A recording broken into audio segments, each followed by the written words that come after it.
જય શ્રી કૃષ્ણ મિત્રો, આજે આપણે સાંભળીશું બોળ ચોથની વાર્તા। એક ગામ હતું, સાસુ અને વહુ હતા। શ્રાવણ મહિનો આવ્યો, અંધારી ચોથનો દાડો આવ્યો। સાસુ તો નદીએ નાહવા નીકળી જતા જતા વહુને કહેતી ગઈ કે વહુ, આજે ઘઉલાને ખાંડીને રાંધજે। એમને ઘરે ગાય હતી। સાસુએ ઘઉલો ખીચડો રાંધવાનું કહ્યું હતું। સાસુએ કીધું કાંઈ અને વહુ સમજી કાંઈ।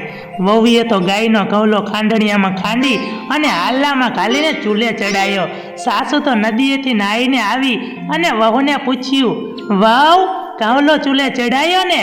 વહુ કહે, ચડાયો તો છે, પણ એને ઘણા ઉધમાટ કર્યા ને બહુ જોર કર્યું। ખાંડો ખંડાય નહીં, વાયઢો વટાય નહીં, શું ભાંભરે, માંડ માંડ ખાંડ્યો। સાસુના પેટમાં ફાળ પડી। વહુ, કયા ઘઉલાની વાત કરે છે? વહુએ કહ્યું, આપણી ગાયનો ઘઉલો, એમાં અકળાવશો શું? તમે કીધું નતું કે ઘઉલાને ખાંડીને રાંધજે?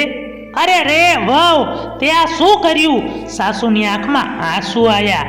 આજે બોળ ચોથનો દાડો હતો। બધા એક રંગે ગાય વાછડાને પૂજા કરવા આવવાના હતા। એમણે મોઢું સી રીતે બતાવવું? સાસુએ તો રાંધેલું હાલ્લામાં મૂક્યું અને માથે ચડાયું। ગામની બહાર જઈ હાલ્લું ઉકરડામાં દાટી દીધું। ઘરે આવી કમાડ ભીડું। સાસુ વહુ છાના માના ચૂપચાપ થઈ અને ઘરમાં બેસી રહ્યા। ગાય તો વગડે ચરવા ગઈ હતી। તેને ખબર પડી ગઈ કે ઘઉલો ચૂલે ચડ્યો છે। તે ભાંભરતી ગામ ભણે દોડી આવી। ગાયને ખબર પડી કે ઘઉલો ઉકરડામાં છે। ગાયે શીંગડું માર્યું, હાલું ફૂટ્યું અને હડપ કરતો વાછડો કૂદીને ઊભો થયો। ગાય વાછડાને ચાટવા લાગી। વાછડો ગાયને ધાવવા લાગ્યો। પૂજન ટાણે બધી ગોરાણીઓ એક પછી એક ઘઉલાને પૂજવા આવી, પણ આવીને જુએ છે તો ઘર બંધ જોયું। કમાડ હચમચાયો, પણ અંદરથી આંગણો ભીડેલો કે બોમ્બ પાડી, અલી સાસુ વહુ, ઘરમાં શું કરો છો?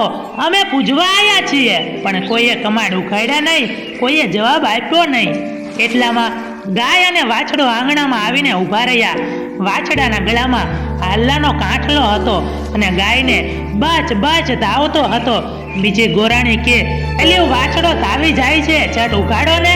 ત્રીજી ગોરાણી કહે, આજે પૂજનના દિવસે વાછડાના ગળામાં હાર હોય, આ કાંઠલો ક્યાંથી? વહુએ કમાડની તૈડમાંથી જોયું તો સાચે જ ઘઉલો ગાયને ધાવતો હતો। વહુએ સાસુને કહ્યું, ઘઉલો જીવતો છે, ગાયને ધાવે છે। સાસુએ ઘઉલાને જીવતો જોઈ ફટ દઈને કમાડ્યું કાઢ્યું। સાસુ વહુ તો રાજી થતા બહાર આવ્યા। બનેલી બધી વાત સૌ ગોરાણીઓને કહી સંભળાવી। તમારા વ્રતના પ્રતાપે મારો ઘઉલો સજીવન થયો।